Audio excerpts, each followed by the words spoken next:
स्वागत है आप सभी का अपने YouTube channel maths by Vipin sir पे। जैसा कि रीट की टेस्ट सीरीज हम करवा रहे हैं, 2 टेस्ट सीरीज में सॉल्व करवा चुका हूँ। सीरीज नंबर 3 आज REET level first. Question number 1, समान आयतन वाले 2 वृत्ताकार बेलनों की ऊंचाई 1:3 के अनुपात में है तो उनकी त्रिज्याओं का अनुपात है। सबसे पहले आप बात ये देखिए, आयतन कैसा है, समान है। तो मैं यहाँ कह दूंगा बेलन का आयतन हमें पता होना चाहिए, पाई आर स्क्वायर एच होता है, तो pi r square H one equals to हो जाएगा pi r square H two. ऊंचाइयों का अनुपात 1 और 3 है, दैट मीन्स एच वन की वैल्यू 1 है और एच टू की वैल्यू 3 है। तो यहाँ से पाई से तो पाई कैंसिल आउट हो जाएगा, तो R1 का स्क्वायर इंटू में H1 की value 1 equals to R2 square into में H2 की वैल्यू 3। देन R1 का स्क्वायर अपॉन में R2 का स्क्वायर बराबर हो जाएगा 3/1, बराबर हो जाएगा 3/1। तो यहाँ से R1 अपॉन में R2 इक्वल्स टू हो जाएगा square root of 3/1, that means √3/1। तो R1 अनुपात R2 का ही मतलब दोस्तों R1 अनुपात R2 होता है। R1 बटे R2 का मतलब क्या होता है, R1 अनुपात R2। इसका मतलब आंसर हो जाएगा √3:1। Option D is the correct answer. तो ये था पहला क्वेश्चन। क्वेश्चन नंबर 2 की ओर रुख करते हैं। क्वेश्चन नंबर 2 देखिए, एक व्यक्ति एक वस्तु 80 रुपये में खरीदता है और उसका मूल्य 120 रुपये अंकित कर देता है और वह अंकित मूल्य पर 40% का भट्टा देता है। उसका लाभ प्रतिशत या हानि क्या है? तो आपको पहले ही बताया हुआ है, सीपी है 80 कॉस्ट प्राइस क्रय मूल्य, अपॉन में एमपी है 120 मार्क प्राइस अंकित मूल्य। अब मैंने पहले भी बताया CP upon MP equals to होता है हमारा 100 माइनस डिस्काउंट अपॉन में 100 प्लस प्रॉफिट, और ये डिस्काउंट और प्रॉफिट जो होते हैं वो परसेंटेज में होते हैं। तो 80 बटे 120 40% का भट्टा देता है, इसका मतलब 60 में बेच देता है। और लाभ प्रतिशत या हानि, तो हम उसको 100 प्लस पी लेके चलते हैं। तो 40 से 2 बार कट जाएगा, 40 से 3 बार कट जाएगा, 2 से 60 3 बार कट जाएगा, 30 से 90 आ जाएगा, और इधर 100 प्लस पी। अब पी की वैल्यू आ जाएगी -10। माइनस का मतलब क्या है, negative profit, negative profit that means loss. Answer हो जाएगा 10% लॉस। तो option will be D. Question number 2 था। क्वेश्चन नंबर 3, क्वेश्चन नंबर 3 देखिए। क्वेश्चन नंबर 3 आपकी स्क्रीन पे, एक समबाहु त्रिभुज जिसकी भुजा 6 सेंटीमीटर है, अंतर्वृत्त का क्षेत्रफल क्या है? समबाहु त्रिभुज ये है, इसका अंतर्वृत्त, इसकी भुजा दे रखी है 6 है, और इसका क्षेत्रफल पूछ रहा है किसका, सर्कल का। तो अंतर्वृत्त की त्रिज्या में पता होनी चाहिए। समबाहु त्रिभुज की अंतर्वृत्त की त्रिज्या जो होती है वो होती है a/2√3। ये सारी चीजें ज्योमेट्री की वीडियोज में समझाई हुई हैं, आप वहाँ एक बार देख लें, प्लेलिस्ट देख लीजिएगा रीड लेवल फर्स्ट के नाम से। तो RI की वैल्यू आ गई a/2√3। A is the side of equilateral triangle, मतलब समबाहु त्रिभुज की भुजा है ए, जिसकी वैल्यू कितनी है 6। तो 6 बटे 2√3, और 2 से ये 6 कितनी बार कट जाएगा, 3 बार, और 3 बटे √3 का मतलब है √3 गुणा √3 बटे में √3, तो √3 से √3 कट गया, वैल्यू आ गई √3। तो त्रिज्या जो है वो आ गई अपने पास में √3। वृत्त का क्षेत्रफल क्या होता है, पाई आर स्क्वायर। तो ये हो जाएगा, पाई को सेफ रखा उसने ऑप्शंस में, पाई को चारों ऑप्शंस में उसने सेफ रखा है। तो इसका मतलब पाई की जगह में तो कुछ नहीं छिड़खानी करनी है, और आर की जगह आर इंटीरियर आ जाएगी यहाँ पे √3 का स्क्वायर, √3 का स्क्वायर 3 हो जाएगा, दैट मीन्स आंसर हो जाएगा 3 पाई। Option will be D. Next question, question number 4। Question number 4 है, यदि 6 व्यक्ति 8 घंटे प्रतिदिन कार्य करके 6 व्यक्ति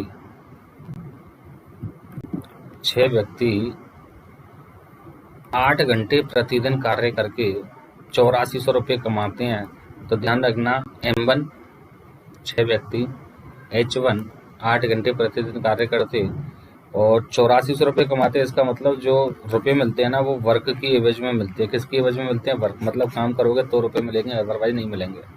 और यही हाल घर में होता है, काम करोगे तो रोटी मिलेगी, अदरवाइज नहीं मिलेगी। ठीक है, चलिए 9 व्यक्तियों द्वारा 6 घंटे प्रतिदिन कार्य करके, तो M2 की वैल्यू हो गई 9 और H2 की वैल्यू हो गई 6 प्रति सप्ताह। टाइम सेम है दोनों तरफ, है ना, प्रति सप्ताह। आप चाहो तो 7 दिन ले सकते हो और छोड़ भी सकते हो। अर्जित की जाने वाली राशि होगी, राशि मैंने मान ली कितनी हो जाएगी? x। तो ये हो जाएगा आपका 6 से इधर 6 से तो 6 कैंसिल आउट हो गया। इधर 8 से अगर इसको काटूँ, 8 एकम 8, 8 पन 40, 8 एकम 8, 4 में जाएगा नहीं, 8 पन 40, तो 1050 बार कट जाएगा। और 1050 का जब 9 से गुणा करूँगा तो x बराबर आ जाएगा 1050 इंटू में 9।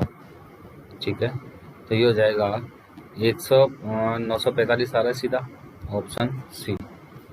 क्लियर। Next question. ये क्वेश्चंस आप तभी अटेम्प्ट कर पाओगे जब आपने पहले वीडियोज देखी हुई है ना। तो सबसे पहले आप वीडियोज देखें, डाली हुई हैं आपके लिए ही।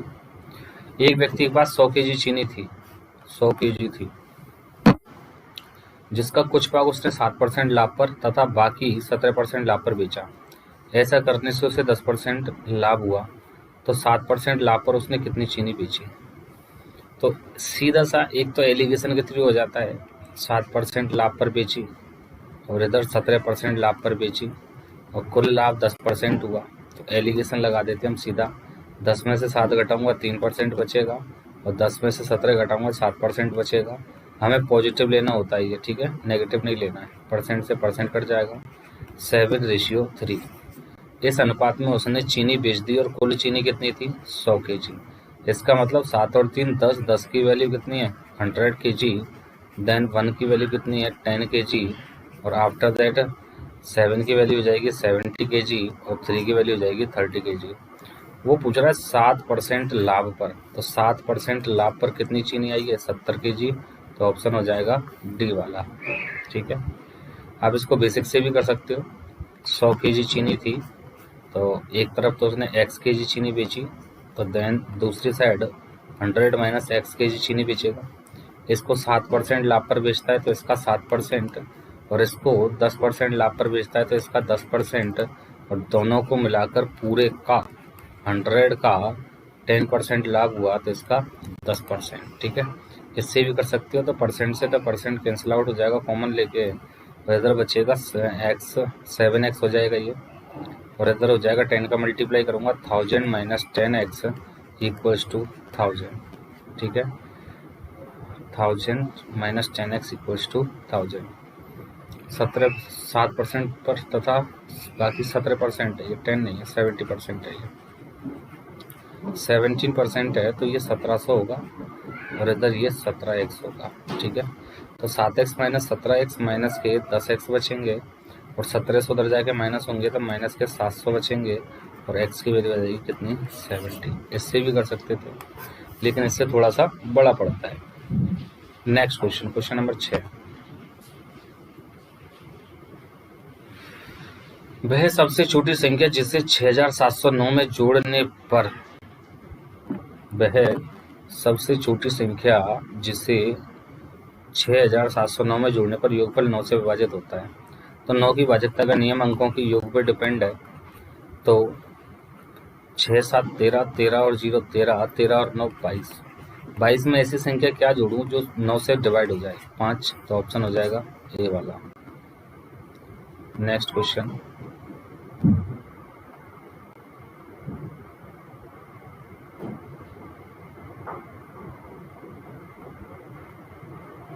हाँ, प्रत्येक खंबा 15 मीटर की दूरी पर है, तो बताओ 315 मीटर पुल को बनाने के लिए कितने खंभों की आवश्यकता होगी?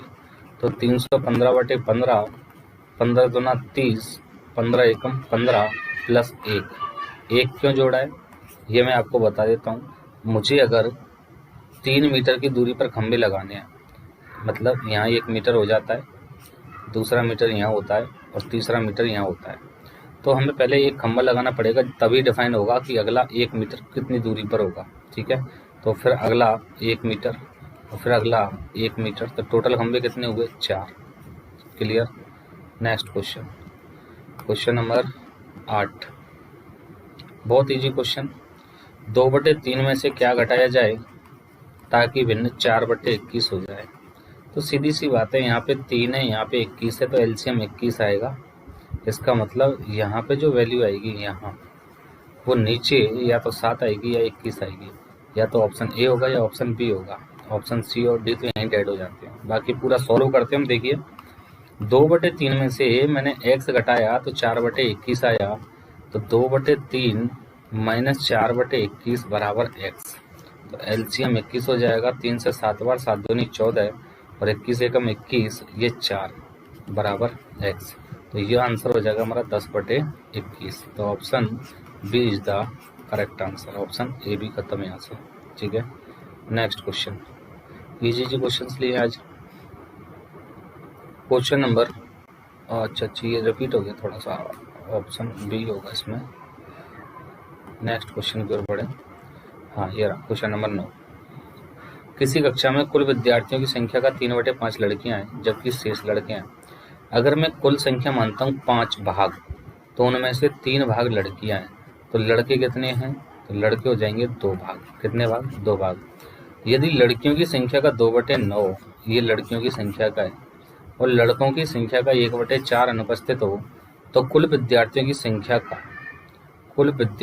संख्या का कितना भाग उपस्थित है? ये लाइन है मेन इंपॉर्टेंट। कितना भाग पूछ रहा है वो। ठीक है, संख्या नहीं पूछ रहा है आपसे। तो टोटल देखो, यहाँ पे थोड़ा सा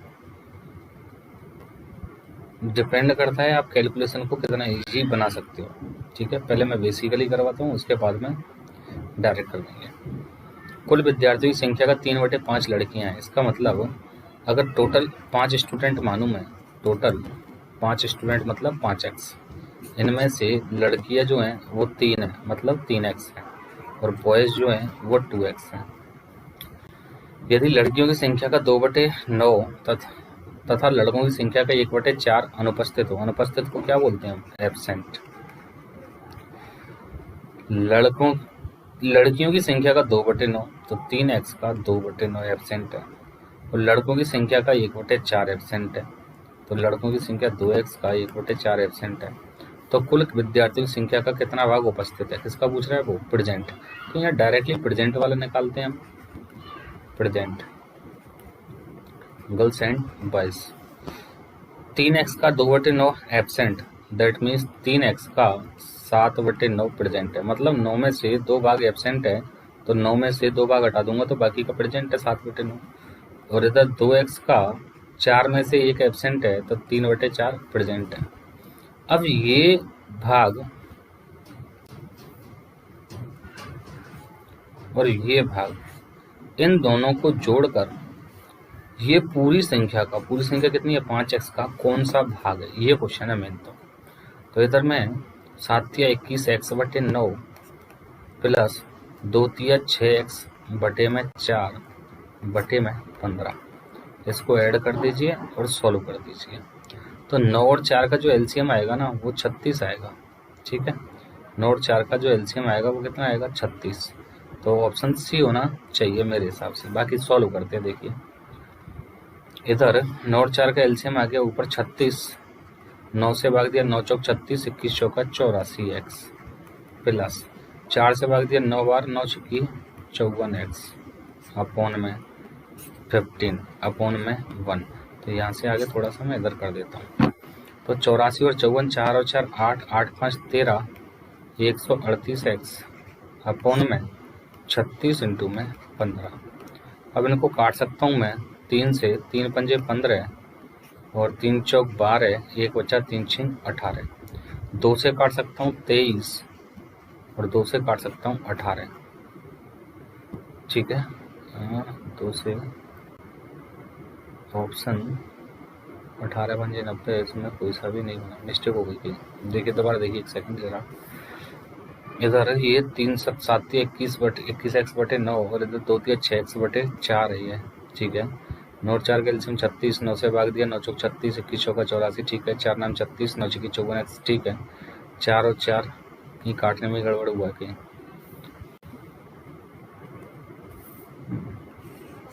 कोई बात नहीं। इधर ये हो जाएगा 4 और 4 8, 8 और 5 13, 138x अपॉन में 36 गुणा में 15, ठीक है। ये 15 है, 15 नहीं ये 5 था, ये यहाँ गड़बड़ हो गया है, ये 15 नहीं है ये 5 है, ठीक है। चलो सॉल्व करते हैं। तो इधर 8 3 और 1 4 और 8 12, 3 से कट जाएगा 9 बार और 3 से कट जाएगा 3 चौक 12, 3 छः 18। तो इधर 46 बटे में अभी भी गड़बड़ आ रहा है कुछ, तो ये 4 और 4 8, 8 और 5 13, 138 बटे में 36 गुणा 5, ठीक है। तो इधर 3 से काटा 3 चौक 12, 1 बचा 3 छः 18 और 3 से काटूंगा इसको 3 एकम 3, 3 दूनी 6। बहुत बड़ी मिस्टेक कर रहा हूँ, गड़बड़ हो गई थोड़ी सी, कभी कभी होता है ऐसा। 36 गुणा 5, 3 से काटूंगा 12 बार, 3 चौक 12, 3 छः 18 और इधर 2 से ये 6 बार और 2 से ये 23 बार, तो इधर बचेगा 23 बटे 5 छंगा 30, 23 बटे 30। ऑप्शन होगा ए वाला, ना कि सी वाला, ठीक है। छोटी सी मिस्टेक थी, थोड़ा सा बहुत ज़्यादा थक जाता हूँ एक पीपीटी बनाने में, कोई बात नहीं, चलिए आगे से नहीं करेंगे। तो ये था question number 9। Question number 10, question number 10 आपके सामने।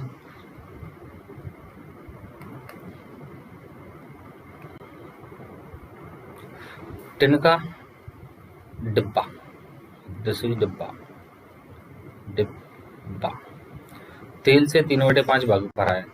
इसमें से 4 बोतल तेल निकाल कर 12 बोतल तेल उन्हें डाल दिया जाता है। इसका मतलब क्या है, 4 निकाला 12 डाला, इसका मतलब 8 बोतल डाला है, ठीक है। और वह भर जाता है। अच्छा पहले कितना भर रहा था, 5 में से 3 भाग, तो खाली कितना था, तो 5 में से 2 भाग, तो 5 में से 2 भाग जो है ना 2/5, उसकी वैल्यू 8 बोतल है। जब डिब्बा पूरा भरा हो तो उसमें डिब्बा पूरा भरा होगा तो 1 हो जाएगा वो पूरा, मतलब 5 में से 5 भाग बढ़ जाएंगे तो 5/5 1 हो जाएगा। तो उसमें कितने लीटर तेल आएगा, x लीटर या x बोतल, सॉरी, ठीक है। तो ये क्वेश्चन है आपके सामने। तो यहाँ से x गुणा 2/5 बराबर हो जाएगा अपना 8, मतलब इतने की वैल्यू इतनी, तो इतने की कितनी, तो ये 2 से 4 बार कट जाएगा और x बराबर आ जाएगा 4 पंजे 20। कितने बोतल तेल, 20 बोतल। Question number 11।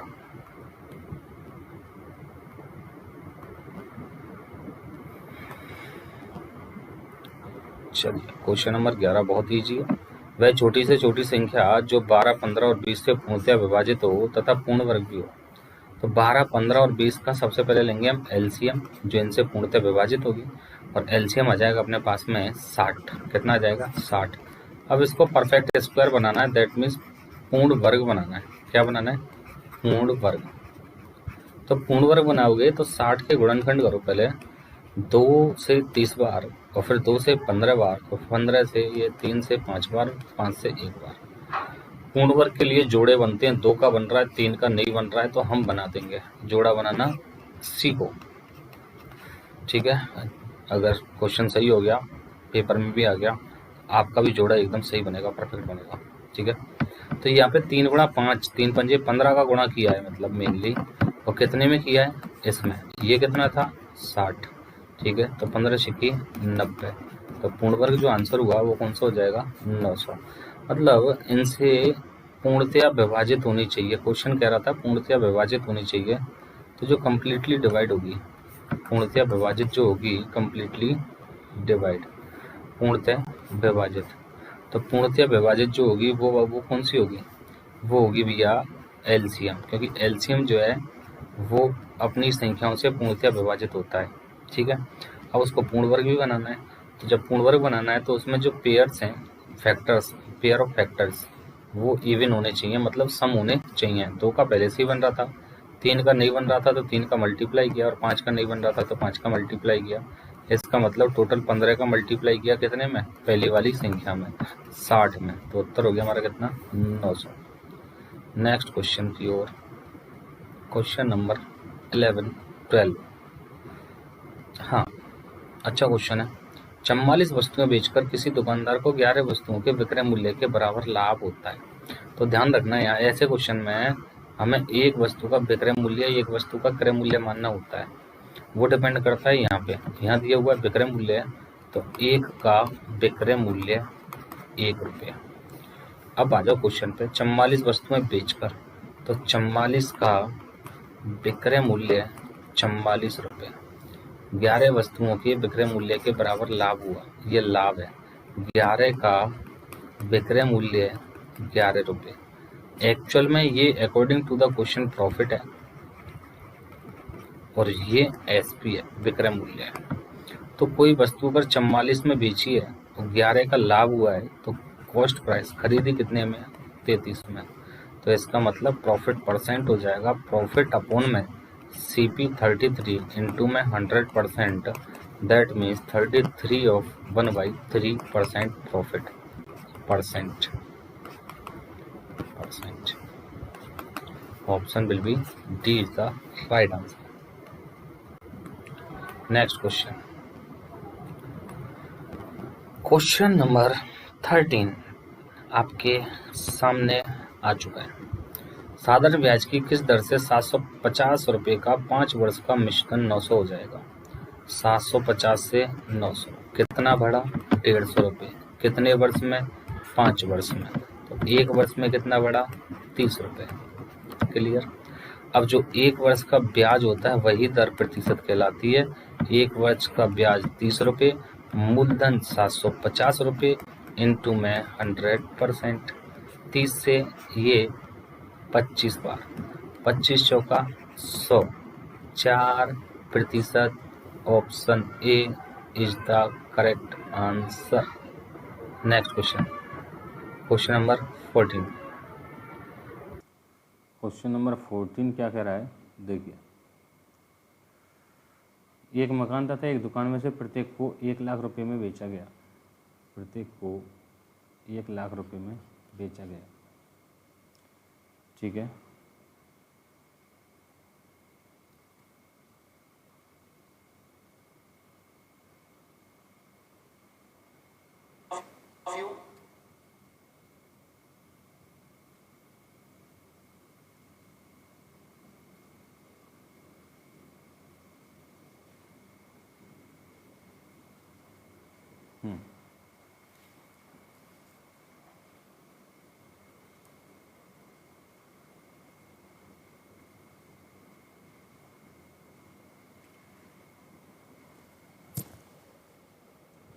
एक मकान तथा एक दुकान में से प्रत्येक को 1 लाख रुपए में बेचा गया। तो यहाँ पे आपको एक चीज़ याद रखनी है, ये नोट डाल के लिख लीजिएगा कि जब दो वस्तुओं का एसपी सेम हो, पहली बात तो दोनों का एसपी सेम होना चाहिए। कैसा होना चाहिए, सेम, समान होना चाहिए। जब दोनों वस्तुओं का एसपी सेम होगा तो यदि एक पर उतने ही परसेंट का तो प्रॉफिट है, एक पर तो प्रॉफिट है P% का और दूसरे पर लॉस है P% का, ये P% लॉस है और ये P% प्रॉफिट है, तो ओवरऑल मतलब कुल सौदे में हमेशा लॉस होगा, और जो लॉस का परसेंटेज होगा वो होगा %/10 का होल स्क्वायर, %/10 का होल स्क्वायर। तो यहाँ आप ध्यान से देखिए, प्रत्येक को 1 लाख रुपए में बेचा गया मतलब प्रत्येक को एसपी सेम है। ठीक है, एक पर 20% की हानि और दूसरे पर 20% का लाभ रहा, तो ओवरऑल क्या होगा, लॉस होगा। और लॉस का जो परसेंट निकल के आएगा वो निकल के आएगा 20/10 का होल स्क्वायर। 20/10 में ये आ जाएगा 4% लॉस, मतलब 4% की क्या होगी उसको हानि। अब 4% की हानि होगी, यहाँ तक तो सही है। क्वेश्चन में पूछ रहा है कुल सौदे का परिणाम रहा, तो ये लॉस होगा, ये तो फिक्स है, तो ये लाभ तो हो ही नहीं सकता, ठीक है, हानि हो सकती है। इन दोनों में से एक ऑप्शन होगा, ये भी लाभ या हानि दोनों में से नहीं हो सकता, केवल हानि होगी, तो ऑप्शन होगा सी या डी। अब देखते हैं सी या डी में से कौन सा होगा, वो चीज़ समझिए। 2 लाख रुपए में बेचा गया, कितने रुपए में बेचा गया, 2 लाख रुपए में। इसका मतलब टोटल जो एसपी है वो 2 लाख है। कितने लाख है, 2 लाख। अब ये जो एसपी है, विक्रय मूल्य जो है वो 4% लॉस पर है।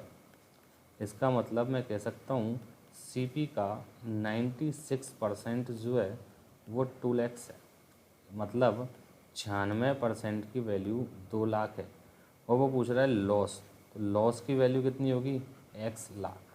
क्लियर। तो यहाँ से x की वैल्यू हमें चाहिए, तो निकाल दीजिए। तो यहाँ परसेंट से तो ये परसेंट कट जाएगा, 2 से ये 48 बार कट जाएगा। क्लियर। तो लॉस जो है ना, ये लॉस परसेंट 4% है एक्चुअल में, थोड़ा सा ये 4% लॉस है, कह रहा है वो क्वेश्चन में हमारा निकल के आया है कि ये जो लॉस होता है ये 4% होता है। तो परसेंट से तो परसेंट कटेगा, और 4 से ये 24 बार कटेगा। कितनी बार कटेगा, 24 बार। ठीक है, तो ये 4 से 24 बार कट जाएगा, 4 से 24 बार, और 2 से ये 12 बार कट जाएगा। दैट मीन्स एक्स की वैल्यू जो होगी, एक्स इधर जाएगा, 12 इधर आएगा, तो 1/12। अब ये एक्स जो था किस में था, लाख में, तो 1/12 लाख की हानि होगी। तो ऑप्शन होगा हमारा सी वाला। अच्छा क्वेश्चन है, घुमाने वाला है। ठीक है, चलिए ये तो क्वेश्चन नंबर 14। क्वेश्चन नंबर 15 की ओर बढ़ते हैं। क्वेश्चन नंबर 15 देखिए। क्वेश्चन नंबर 15 आपके सामने। क्वेश्चन नंबर 15 है, एक विक्रेता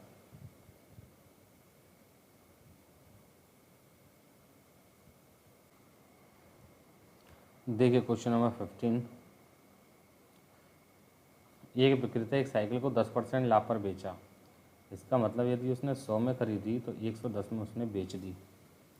यदि वह साइकिल को 10% कम कीमत पर खरीदता तो मतलब 90 रुपये में खरीदता, और 60 रुपये अधिक, इस अधिक को कम करना, ये गलत लिखा हुआ है, यहाँ पे आएगा कम। 60 रुपये कम में बेचता तो 20% का लाभ होता। इसका मतलब अब जब बेचेगा तो 90 का 120% कितना हो जाएगा, 108 रुपये में वो उसको बेच देगा।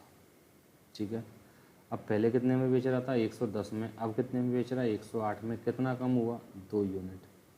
तो 2 यूनिट की जो वैल्यू है वो क्वेश्चन के अकॉर्डिंग 60 है, और 1 यूनिट की जो वैल्यू होगी वो होगी 30, और वो पूछ रहा है सीपी। तो सीपी स्टार्टिंग में कितना था, 100 लागत मूल्य, तो 100 यूनिट की जो वैल्यू होगी वो हो जाएगी आपकी 3000। ठीक है, इसमें ऑप्शन भी गलत है, ये 3000 होना चाहिए। क्लियर। तो साइकिल का लागत मूल्य जो है वो कितना है, 3000। 15 के बाद में क्वेश्चन नंबर 16 की ओर बढ़ते हैं। क्वेश्चन नंबर 16 देखिए। यदि एक वर्ग और एक समबाहु त्रिभुज का परिमाप समान है, दैट मीन्स 4a वर्ग का परिमाप, समबाहु त्रिभुज का परिमाप 3 गुणा में भुजा, मैं इसको b मान लेता हूँ। यदि वर्ग का विकर्ण 12√2 सेंटीमीटर है, हमें पता है वर्ग का विकर्ण होता है a√2 बराबर 12√2 दिया हुआ है, √2 से √2 कट जाएगा, तो a की वैल्यू आ गई 12। और यहाँ से जब ये 12 आ चुका है तो वैल्यू पुट कर दोगे, ये हो जाएगा 12 चौक 4 गुणा 12, और बराबर हो जाएगा 3b। तो ये 3 से ये 12 4 बार कट जाएगा, तो b की वैल्यू आ गई 16। बी क्या है, समबाहु त्रिभुज की भुजा, समबाहु त्रिभुज की भुजा, समबाहु त्रिभुज की भुजा आ गई 16। तो त्रिभुज का क्षेत्रफल, और हमें पता है समबाहु त्रिभुज का क्षेत्रफल होता है √3/4 भुजा स्क्वायर। तो √3/4 इंटू में 16 का स्क्वायर, 16 इंटू 16, 4 से 4 बार कट जाएगा, 16 चौक 64, तो 64√3। ऑप्शन सी आंसर हो जाएगा। ये था क्वेश्चन 16। 17 की ओर बढ़ें, देखिए। क्वेश्चन नंबर 17 आपकी स्क्रीन पे। क्वेश्चन नंबर 17, नीचे दिए गए चित्र में ए पी बराबर 6 सेंटीमीटर, ए पी ये पी बिंदु है, ए पी टोटल है 6 सेंटीमीटर, ए बी है 2 सेंटीमीटर, पी सी है 8 सेंटीमीटर, टोटल है ये 8 सेंटीमीटर। तो सी डी की लंबाई पूछ रहा है, सी डी की लंबाई पूछ रहा है, ठीक है। ए पी 6 सेंटीमीटर है, ए पी टोटल 6 सेंटीमीटर है, तो यहाँ से ए पी ए से लेकर पी तक 6 है और ए से लेकर बी तक 2 है, तो बी से पी तक कितना बचा 4। तो सी डी की लंबाई पूछ रहा है, इसको मान लिया मैंने एक्स। तो ध्यान रखना ये यदि कोई वृत्त दिया हुआ है, जैसे ये वाला वृत्त है, इसमें इस तरीके से ये बिंदु P है, ये B है, ये A है, ये C है, ये D है, तो PC इंटू में DP बराबर होगा AP इंटू में BP। कैसे थ्योरम होती है ये, प्रमेय होती है ये, ठीक है। तो यहाँ पे PC की वैल्यू दे रखी है तुम्हें, PC कितना है 8 है, DP कितना है, DP हमें नहीं पता है, CD पता है, तो इसको x ना मान के इसको x मान लो, 8 में से x घटा देंगे तो ये 8 माइनस x हो जाएगा, ठीक है। तो DP हो गया अपना x और AP कितना है, AP है 6 और BP है 4, तो ये हो जाएगा 4 दूनी 8 और 2 दिया 6। तो x की वैल्यू आई है 3, DP की वैल्यू आई है 3, DP की वैल्यू कितनी है 3 और ये टोटल कितनी है 8 और ये कितनी बची 8 माइनस एक्स, मतलब 8 माइनस 3 बराबर 5। तो ऑप्शन हो जाएगा सी वाला, ऑप्शन कौन सा होगा सी। नेक्स्ट क्वेश्चन, क्वेश्चन नंबर 18, एक वर्गाकार मैदान के प्रत्येक किनारे को 100 पौधों से रोपा जाना है। पूरे मैदान को रोपने के लिए कितने पौधों की आवश्यकता होगी। देखिए ये एक वर्गाकार मैदान है जिस पर पौधे लगाने हैं, ठीक है। प्रत्येक किनारे को 100 पौधों से रोपना है। यहाँ से यहाँ तक कितने लगेंगे 100 पौधे, यहाँ से यहाँ तक कितने लगेंगे 100 पौधे, यहाँ से यहाँ तक कितने लगेंगे 100 पौधे और सेम ऐसे यहाँ से यहाँ तक 100 पौधे, तो टोटल लगेंगे 400। लेकिन यहाँ पे एक गड़बड़ करोगे आप, ये वाला जो पौधा है वो इधर भी काउंट हुआ है और इधर भी काउंट हुआ है, मतलब ये डबल टाइम काउंट हुआ है। सेम ऐसे ये वाला जो कॉर्नर पे पौधा है वो इधर भी काउंट हुआ है, इधर भी काउंट हुआ है, तो ये 2 टाइम्स काउंट हुआ है। सेम कंडीशन इसके लिए और सेम कंडीशन इसके लिए, तो ये 4 जो पौधे हैं ना ये 2 बार काउंट हो गए हैं, तो मैं एक बार माइनस कर दूंगा 4, तो उत्तर होगा हमारा 396। Option C is the right answer. 19 number, question number 19 आपके सामने 19 है, एक त्रिभुज ABC का क्षेत्रफल 63 वर्ग यूनिट है। एक त्रिभुज ABC इसका टोटल है 63। 2 समानांतर रेखाएं DE और FG इस प्रकार खींची गई हैं कि यह AB तथा AC को 3 बराबर भागों में बांटती हैं। इस तरीके से एक का नाम है DE और दूसरी का नाम है FG। 3 बराबर भागों में बांट रही हैं, इसका मतलब अगर मैं इस पूरी भुजा को कुछ भी मानूं, ठीक है, तो ये 1:1:1 में बांट रही है। तो DEFG का क्षेत्रफल कितना है, DEFG का क्षेत्रफल DEFG, मतलब मुझे जो क्षेत्रफल निकालना है वो इस वाले एरिया का निकालना है,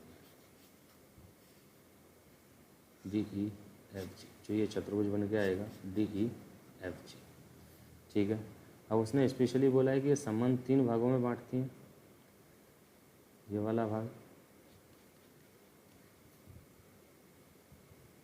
और ये वाला भाग, ये 3 भाग हो जाएंगे इस तरीके से। समझना, डायग्राम पर ध्यान मत देना। तो ये 3 भाग हो गए अपने पास में और 1:1:1 में, तो DEFG का क्षेत्रफल कितना है, इसका क्षेत्रफल पूछ रहा है वो। ये पोर्शन है, इसका क्षेत्रफल कितना होगा। हमें पता है जब 1:1:1 में बांट रहे हैं तो क्षेत्रफल जो होगा वो भी 1:1, इसका स्क्वायर 1, 2, 1 का स्क्वायर 1 का स्क्वायर, तो 1:1:1 में ही बटेगा। तो 3 की वैल्यू 63 है, तो 1 की वैल्यू हो जाएगी 21। इसका मतलब इसका भी 21 होगा, इसका भी 21 होगा, इसका भी 21 होगा। तो ऑप्शन हो जाएगा सी वाला। ठीक है, चलिए अगर ये अनुपात अलग होता, 1, 2, 3 होता तो 1 का वर्ग 1 होता, 2 का वर्ग 4 होता, 3 का वर्ग 9 होता, उस अनुपात में बांटा जाता क्षेत्रफल। क्लियर। क्वेश्चन नंबर आज का लास्ट और 19, क्वेश्चन नंबर 19 के बाद में 20, सॉरी।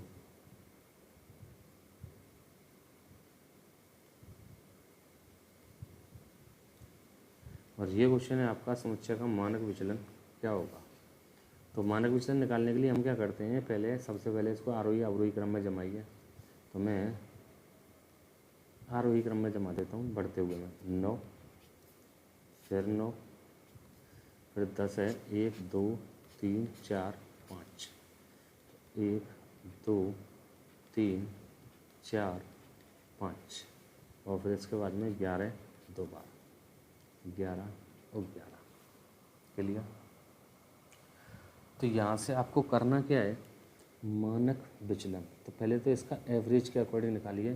तो 1, 2, 3, 4, 5, 6, 7, 8, 9। तो मानक विचलन जो है इसका जो मिडिल में बन रहा है वो कितना बन रहा है, 10। मानक विचलन निकालते हैं हम 10 - 9 प्लस, फिर से 10 - 9 प्लस, फिर से 10 - 10 प्लस 10 - 10। ठीक है, इन सभी का निकालना पड़ेगा ऐसे ही। तो मैं थोड़ा सा इसको डायरेक्टली लिख देता हूँ। ये मोड क्या शो करता है, ये पॉजिटिव आंसर लेना है हमें ना। तो 10 में से 9 घटाऊँगा तो 1 बचेगा, 10 में से 9 घटाऊँगा 1 बचेगा, 10 में से 10 0 0 0 0 0 1 और 1। तो ये बना टोटल 1 2 3 4। ठीक है, अपॉन में इनकी कुल संख्या कितनी है, 9 है। तो ये हो जाएगा 4/9। क्लियर। ये मानक विचलन निकाला। मानक विचलन निकालने के बाद में इनका टोटल मतलब नंबर ऑफ टर्म्स 9 से इसको डिवाइड कर दिया है। ये कहलाता है तुम्हारा परासरण। क्या कहलाता है, परासरण। ठीक है, तो परासरण आ गया अपने पास में 4/9। और जो मानक विचलन होता है ना, वो विचलन होता है हमारा स्क्वायर रूट ऑफ परासरण। स्क्वायर रूट ऑफ परासरण ये हो जाएगा अंडर रूट में 4/9 तो 2/3। तो ऑप्शन विल बी सी। ठीक है, एक बार मैं फिर रिपीट कर देता हूँ क्वेश्चन को। सबसे पहले इनको आपको आरोही क्रम में जमाना है। आरोही क्रम में जमाने के बाद में इनका जो मिडिल बना, मिडिल में से सबको घटा दो और सबको जोड़ दो।